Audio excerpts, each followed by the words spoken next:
Hello students, good morning. BA first year की भूगोल की क्लास में स्वागत है आप सभी का। तो हम पर्वत और पर्वत निर्माण का अध्ययन कर रहे हैं और पर्वतों का वर्गीकरण हमने कल पढ़ा था। 2 पॉइंट किए थे इसके हमने, ऊंचाई के आधार पर और स्थिति के आधार पर। आज हम पढ़ेंगे थर्ड पॉइंट है तो उत्पत्ति अथवा निर्माण की प्रक्रिया के आधार पर। थर्ड पॉइंट करेंगे आज उत्पत्ति अथवा निर्माण की प्रक्रिया के आधार पर कि जो पर्वत है इनका जो निर्माण है, इनकी उत्पत्ति किस तरह से होती है। इसमें देखो, पर्वतों को क्लासिफिकेशन कर रखा है थर्ड पॉइंट के अकॉर्डिंग, उत्पत्ति अथवा निर्माण की प्रक्रिया के आधार पर। तो इसमें पहले हम देखते हैं, जो पर्वत है सभी पर्वतों का निर्माण है वो समान रूप से नहीं होता है। और पर्वतों के निर्माण में देखो मुख्य रूप से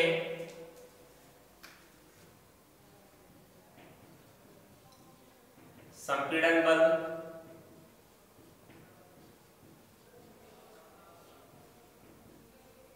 तनाव बल,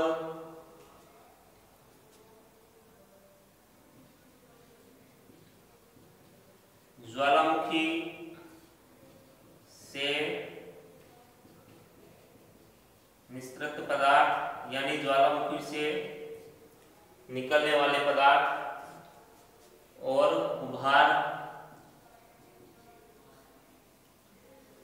आदि क्रियाओं इसमें पर्वतों के निर्माण में लगती है। ये संपीड़न बल, तनाव बल, ज्वालामुखी से निकलने वाले पदार्थ और उभार, इसकी वजह से पर्वतों के निर्माण में ये सहयोग रहती है। परंतु किसी भी पर्वत के निर्माण में यह आवश्यक नहीं है कि ये जो बल है ये सारे लगेंगे उसमें, ऐसा नहीं होता है। पर्वतों के निर्माण में हालांकि थोड़ा थोड़ा सभी का सहयोग रहता है, मगर इनमें से कोई एक कारक है वो प्रबल रहेगा, चाहे संपीड़न बल हो, चाहे तनाव बल हो, चाहे ज्वालामुखी उद्गार हो या फिर उभार हो। ये सारे एक समान कार्य नहीं करेंगे, ये जो फोर्स है एक समान कार्य नहीं करेगी, सभी का थोड़ा थोड़ा सहयोग रहेगा। इनमें से कोई एक जो कारक है वो प्रबल रहेगा, जिसके कारण से पर्वत का उत्थान होगा या उसका निर्माण होगा। देखो, इस आधार पर देखो पर्वतों को निम्न रूप में विभाजित किया जा सकता है। देखो, पर्वत है, इसे मौलिक पर्वत और अवशिष्ट पर्वत 2 भागों में बांटा है पर्वत को।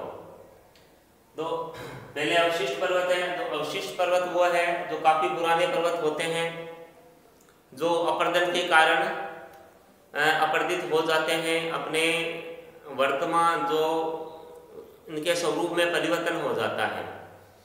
पहले तो इनकी जो ऊंचाई है वो बहुत अधिक होती है, परंतु अपरदन के कारण ये घिस के इनकी जो ऊंचाई है वो कम रह जाती है। एक अवशेष के रूप में ये रह जाते हैं, इसलिए इन्हें अवशिष्ट पर्वत कहते हैं। फिर है मौलिक पर्वत। तो मौलिक पर्वत है, इन्हें 4 भागों में विभाजित किया है। सबसे पहले है वलित पर्वत, और जो वलित पर्वत है इसका जो निर्माण है वो संपीड़न की शक्ति द्वारा होता है। जो यहाँ लिखा है संपीड़न बल है, संपीड़न बल से वलित पर्वतों का निर्माण होता है। और वलित पर्वत है ये विश्व के सबसे ऊंचे पर्वत है और लगभग सभी महाद्वीपों में ये फैले हुए हैं। फिर है अवरोधी या ब्लॉक पर्वत। जो ब्लॉक पर्वत है इनका जो निर्माण है वो तनाव की शक्ति द्वारा होता है। तनाव की शक्ति यहाँ टेंशन फोर्स है उसके द्वारा ब्लॉक पर्वत का निर्माण होता है। फिर है गुंबदाकार पर्वत। गुंबद के आकार के पर्वत होते हैं वो। देखो इनका जो निर्माण है ये ज्वालामुखी क्रिया तथा स्थल में उभार के कारण होता है। जो गुंबदाकार पर्वत है इनका निर्माण ज्वालामुखी क्रिया या स्थल में उभार की वजह से इनका निर्माण होता है। फिर अंतिम है इसमें संग्रहित पर्वत। अब जो संग्रहित पर्वत है इनका जो निर्माण है ज्वालामुखी मिश्रित पदार्थों के जमाव से होता है। ज्वालामुखी का जब विस्फोट होता है, ज्वालामुखी से जो पदार्थ निकलते हैं, राख हो गई और चट्टानों के टुकड़े हो गए, तो वो जब उद्गार के समय निकलते हैं तो वो वापस ज्वालामुखी का जो मुख है उसके आसपास आके गिरते हैं, तो उससे एक शंकुनुमा आकृति बन जाती है और एक बहुत बड़े पर्वत का रूप ले लेती है, तो इसे संग्रहित पर्वत कहते हैं। तो ये देखो मौलिक पर्वत है, 4 भागों में बांट रखा है और वलित पर्वत का हमने बहुत अच्छे से पढ़ा है। तो पहला है वलित पर्वत है, वलित पर्वत के बारे में विस्तार से हम जानेंगे। वलित पर्वत या फोल्डेड माउंटेन। देखो वलित पर्वत है, इसका जो निर्माण है इस वलित पर्वतों का जो निर्माण है जब चट्टानों में पृथ्वी की आंतरिक शक्तियों द्वारा, पृथ्वी की आंतरिक शक्ति, अब पृथ्वी की देखो आंतरिक शक्ति क्या होती है, जैसे दबाव, तनाव या उभार।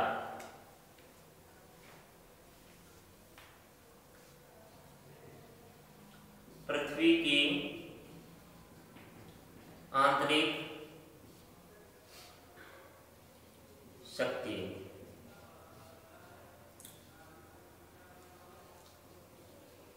दबाव, तनाव और उभार, ये पृथ्वी की आंतरिक शक्ति होती है। इसलिए देखो इस प्रक्रिया को विवर्तनिक पर्वत भी कहते हैं, इसे मौलिक पर्वत भी कहते हैं इसे, और विवर्तनिक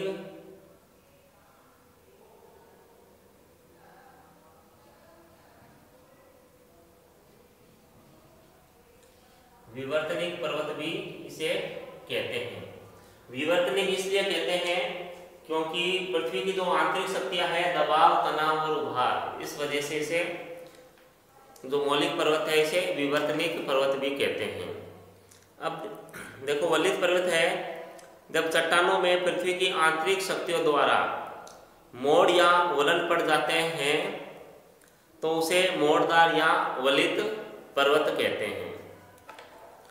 तो इसमें जो संपीड़न शक्ति है वो इसमें मुख्य रूप से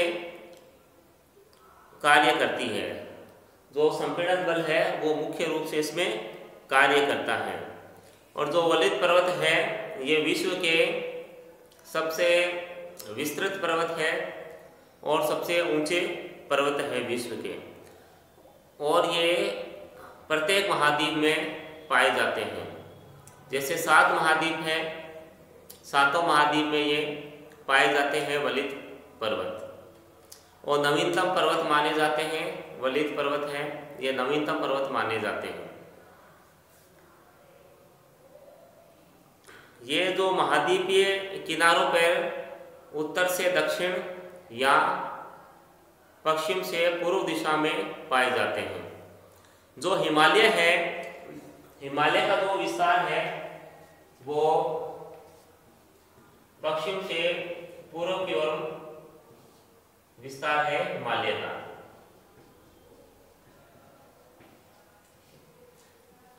तो हिमालय का जो विस्तार है ये पश्चिम से पूर्व की ओर है, और जो वलित पर्वत है इनका जो विस्तार देखो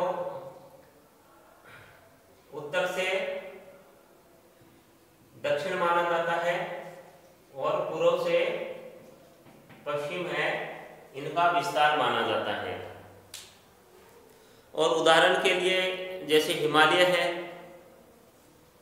फिर उत्तरी अमेरिका में रॉकीज पर्वत है, दक्षिण अमेरिका में एंडीज पर्वत है, और जो अफ्रीका महाद्वीप है वहाँ पे ये एटलस पर्वत है, यूरोप महाद्वीप में आल्प्स है। इस तरीके से ये कुछ पर्वतों के उदाहरण हैं।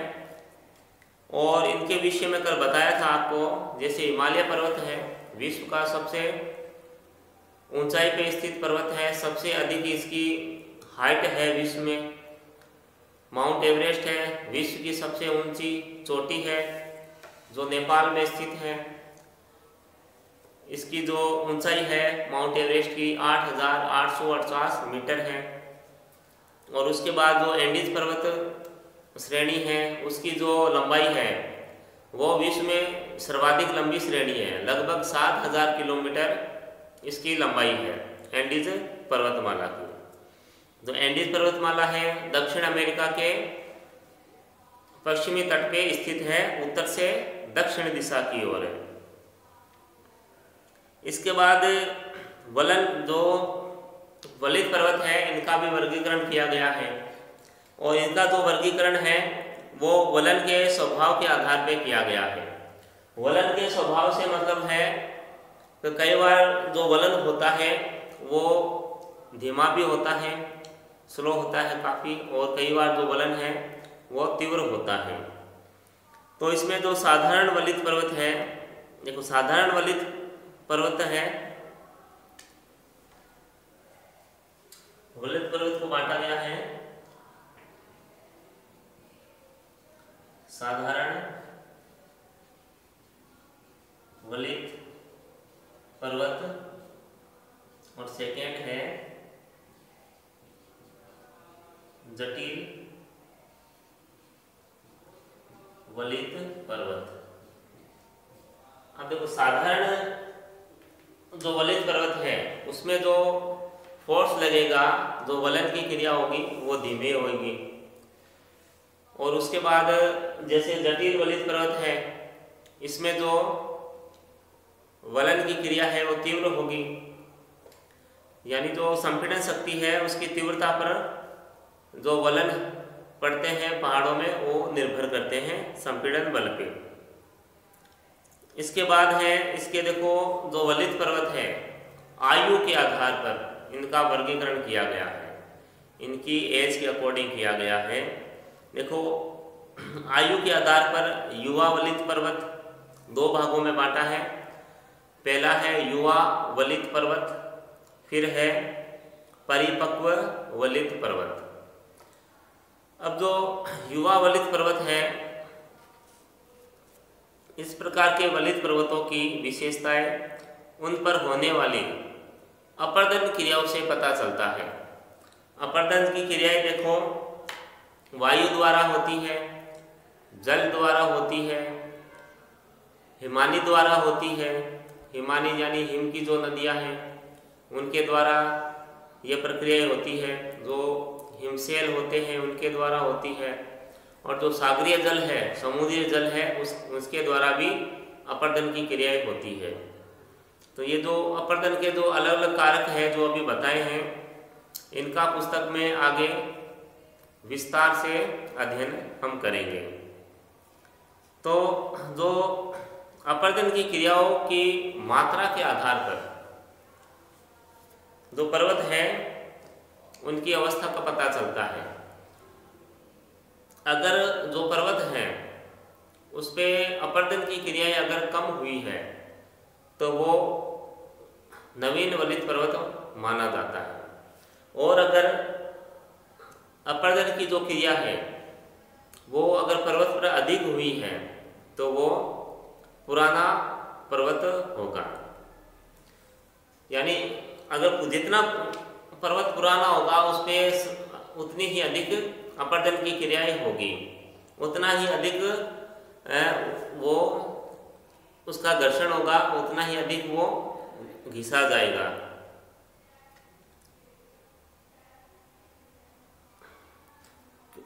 फिर इसमें देखते हैं परिपक्व वलित पर्वत। देखो, धरातल पर नूतन मोड़दार पर्वत वास्तव में परिपक्व पर्वत ही होते हैं। जो धरातल पर जितने भी नवीन मोड़दार पर्वत हैं वे परिपक्व पर्वत है। देखो, इनमें जिनमें एक नत कटक और एक नत घाटियाँ पाई जाती है और मोड़ों के अंतिम भाग में ये कटक और घाटियाँ मिल जाती है एवं पर्वत में उबड़ खाबड़ आकृतियों का आविर्भाव होता है। और जो जटिल ये परिपक्व वलित पर्वत है ये उबड़ खाबड़ होते हैं। उसके बाद है वलित पर्वत की विशेषताएं कि जो वलित पर्वत है उनकी क्या विशेषताएं होती है। जो वलित पर्वत है वो एक समान नहीं होते हैं, परंतु उनमें कई ऐसी उभय यानी कॉमन विशेषताएं होती है, उन्हें अन्य पर्वतों से अलग करती है। जैसे पहले विशेषता है वलित पर्वत की कि जो वलित पर्वत है इन्हें देखने से ही पता चलता है कि ये नवीनतम मोड़दार पर्वत हैं और इनमें विश्व की उच्चतम चोटियाँ पाई जाती है। जो विश्व की उच्चतम चोटी माउंट एवरेस्ट है, उसके बाद भारत की सबसे ऊंची चोटी गॉडविन ऑस्टिन है,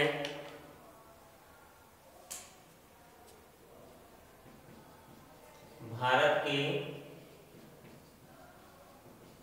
सबसे ऊंची चोटी गॉडविन ऑस्टिन है, यहाँ इसे K2 भी कहते हैं, K2। लेकिन ये जो गॉडविन ऑस्टिन है ये पीओके में है, पाक अधिकृत कश्मीर में है। तो उसके बाद फिर एक क्वेश्चन और बनता है कि भारत में स्थित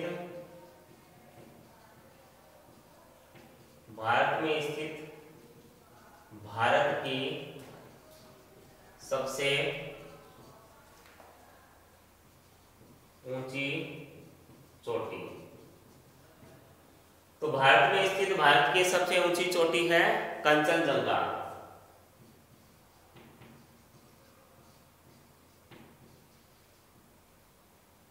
कंचनजंगा है, ठीक है, जो कि सिक्किम में स्थित है। सिक्किम राज्य में ये कंचनजंगा है, ये स्थित है। ये भी भारत की सबसे ऊंची चोटी है जो कि भारत में स्थित है। और भारत की सबसे ऊंची चोटी वैसे तो गॉडविन ऑस्टिन या K2 है, लेकिन ये अब जो पाक अधिकृत कश्मीर है वहाँ स्थित है, क्योंकि कश्मीर के कुछ भाग पर पाकिस्तान ने कब्जा कर रखा है। उसके बाद वलित पर्वत की विशेषताओं में सेकेंड बिंदु है कि वलित पर्वतों की जो चट्टानों की बनावट को देखने से पता चलता है इनका जो निर्माण है वो अवसादी चट्टानों में दबाव पड़ने से मोड़ पड़ने के कारण हुआ है। इन पर्वतों में सम्मिलित अवसादी चट्टानों का जमाव नदियों द्वारा तलछट के निक्षेप के कारण हुआ है। यानी जो वलित पर्वत है उनमें अवसादी चट्टानें पाई जाती है। अवसादी चट्टानें इसलिए पाई जाती है क्योंकि जो भूसंति होती है उसमें जो नदियों द्वारा अवसाद लाए जाते हैं तो वो एक परत के रूप में जमा किए जाते हैं। तो एक के ऊपर एक परत आती रहती है, वो जमाव एकत्रित होते रहते हैं। तो फिर इस पे दबाव पड़ने के कारण फिर अवसादी चट्टानों का निर्माण होता है। फिर इसमें थर्ड पॉइंट है कि वलित पर्वतों में पाई जाने वाली चट्टानें जलज है, यानी वो जो चट्टानें हैं वो किसी समय जल में डूबी हुई थी। वो जल में डूबी हुई इसलिए थी, देखो जो वलित पर्वत है उनकी जो रचना है वो भूसंधियों से हुई है। और जो भूसंति होती है वो जल में पाई जाती है, सागरीय जल में भूसंति पाई जाती है। जो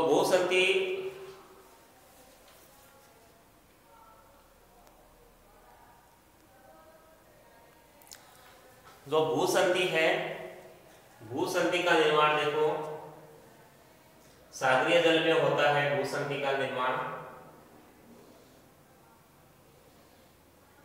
तो सागरीय जल में जब भूसंति का निर्माण होता है तो जब भूसंति में जब संपीड़न बल लगता है, इसमें संपीड़न बल जब इसमें लगता है तो ये जो अवसाद है इसमें, इस अवसाद में वलन पड़ता है। तो वलन पड़ने से वलित मोड़दार पर्वत का निर्माण होता है। तो जो पर्वत बने हैं देखो, एक तो अवसादी चट्टानें भी हैं इन पर्वतों में, और ये जो वलित पर्वत है ये इनकी जो रचना है वो जलीय भागों से हुई है, यानी इनका जो निक्षेप है जलीय भागों में हुआ था। और ये जो चट्टानें हैं, जो वलित पर्वत है, इनमें जो सागरीय जो जीव होते हैं उनके अवशेष भी पाए जाते हैं। तो उसके बाद नेक्स्ट है, फोर्थ पॉइंट है इसमें कि जो वलित पर्वतों में तलछट की गहराई कई हजार मीटर तक पाई जाती है। इस आधार पर कुछ विद्वान ये कहते हैं कि जो इनका जो जमाव है अत्यधिक गहरे सागर में होता है। जो वलित पर्वत है इनका जो निर्माण अत्यधिक गहरे सागर से हुआ है, मगर ऐसा नहीं माना जाता है। यह माना जाता है कि जो वलित पर्वत है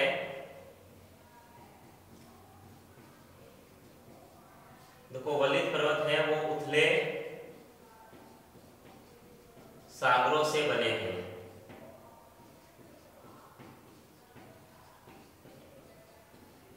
ठीक है, क्योंकि देखो अवसाद जब जमा होता रहता है तो सागर इसका जो कुछ भाग है ऊपर उभर आता है। इस वजह से इनका जो निर्माण है वलित पर्वतों का वो उथले सागरों से हुआ है।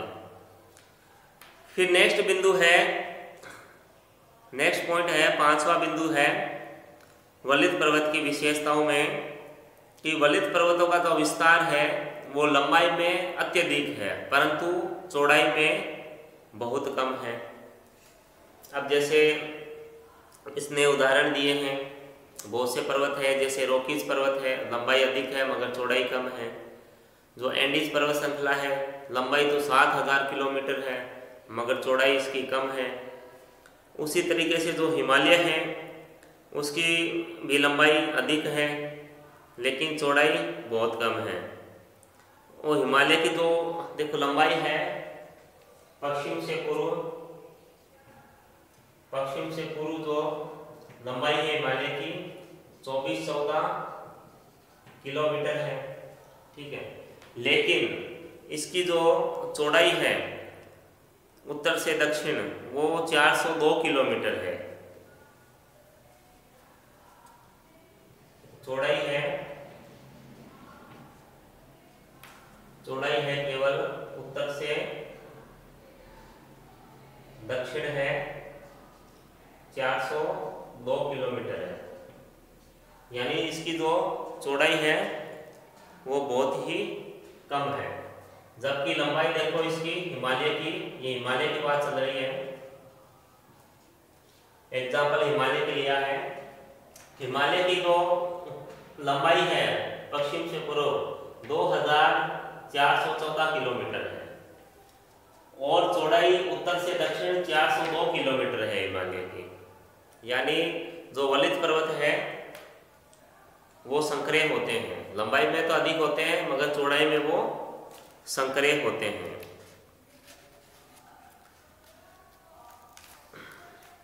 तो ये थी वलित पर्वत की विशेषताएं। और नेक्स्ट वीडियो में हम जो ब्लॉक पर्वत हैं इनका अध्ययन करेंगे। तब तक घर पे रहें, स्वस्थ रहें। धन्यवाद।